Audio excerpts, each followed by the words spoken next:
In today's video, I'll show you how to automate fresh sales with Salesforce using Zapier so you can streamline your sales process and reduce manual work.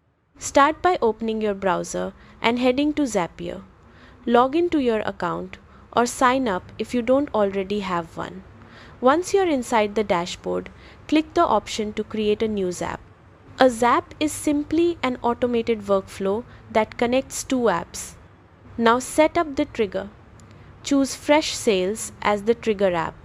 Then select a trigger event such as account updated or new contact, depending on what you want to automate. Connect your Freshsales account by following the on-screen authentication steps so Zapier can access your data. Next, choose the Action app. Select Salesforce and pick an action like Create Contact or Add Contact to Campaign. This tells Zapier what should happen in Salesforce when something changes in Freshsales.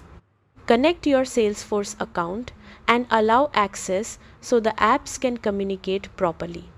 After that, map the fields between Freshsales and Salesforce. This step ensures the correct data like name, email, company, or phone number is sent to the right place. Take a moment to double check the mappings to avoid errors later. Once everything is set, run a test to make sure the automation works correctly. If the test is successful, turn on your Zap. That's it. You've now automated fresh sales with Salesforce using Zapier, saving time and keeping your CRM data perfectly in sync. Happy automating!